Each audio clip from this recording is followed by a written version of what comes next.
kelompok 2 pada mata kuliah Pendidikan Pancasila akan menjelaskan tentang sejarah perkembangan Pancasila hingga saat ini. Jadi, seperti yang kita ketahui, saya di sini sebagai pemateri pertama Genia Halil Istiqamah akan menjelaskan tentang Pancasila sebelum kemerdekaan.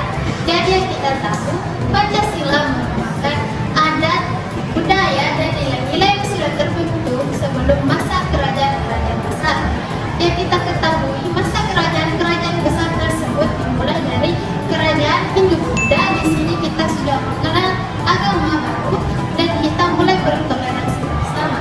Setelahnya ada kerajaan Islam, di mana kita sudah memeluk agama Islam dan agama-agama lainnya yang sudah terbentuk dan dilanjutkan oleh penjajahan kolonial.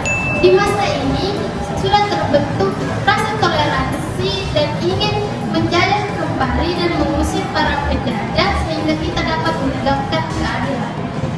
Hai, saya Jessica Risupongana sebagai pemateri 2 akan menjelaskan materi mengenai perumusan Pancasila. Perumusan Pancasila dirumuskan pada tahun 1945 pada masa awal persiapan kemerdekaan Indonesia oleh Badan Penyelidik Usaha-Usaha Persiapan Kemerdekaan Indonesia atau BPUPKI, yang dimana tahapannya meliputi yang pertama sidang BPUPKI pada tanggal 29 Mei hingga tanggal 1 Juni 1945, yang dimana pada sidang pertama yang dibawakan oleh Bapak Muhammad Yamin menjelaskan 5 asas, yaitu asas kemanusiaan, ketuhanan, kerakyatan, keadilan, dan kesejahteraan sosial. Pada pidato kedua yang dibawakan oleh Bapak Suefomo menjelaskan, yaitu menekankan negara yang integralistik, yang dimana mementingkan kepentingan negara di atas kepentingan individu.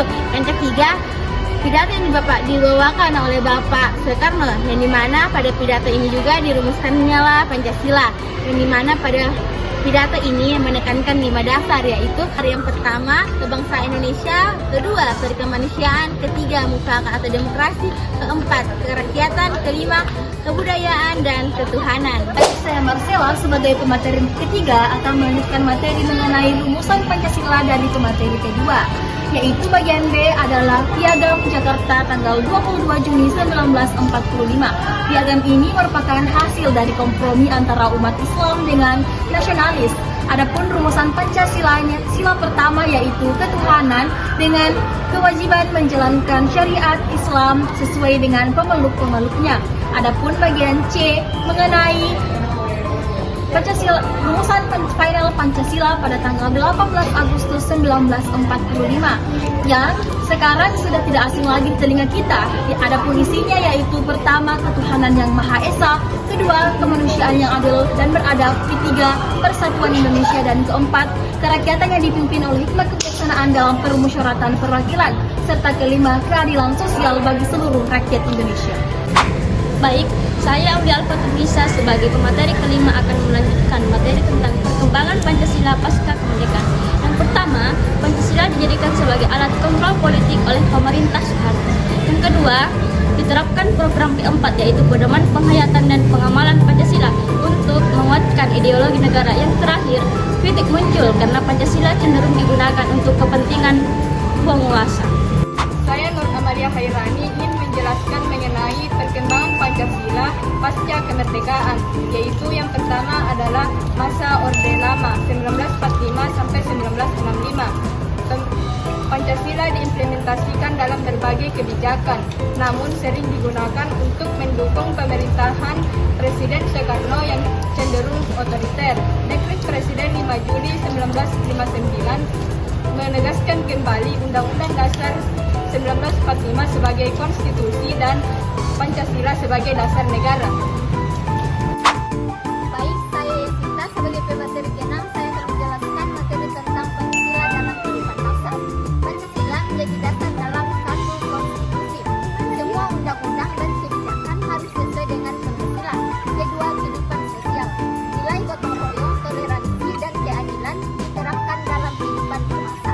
Ketiga, pendidikan. Nilai Pancasila diajarkan melalui kurikulum di sekolah. Halo, saya Fauzil Madani sebagai pemateri ketujuh akan menjelaskan tentang tantangan terwujudnya Pancasila.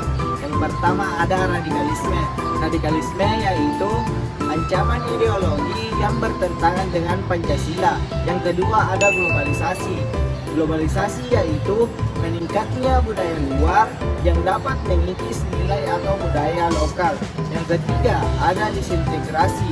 Disintegrasi yaitu ancaman konflik etnis atau agama yang dapat mengancam persatuan.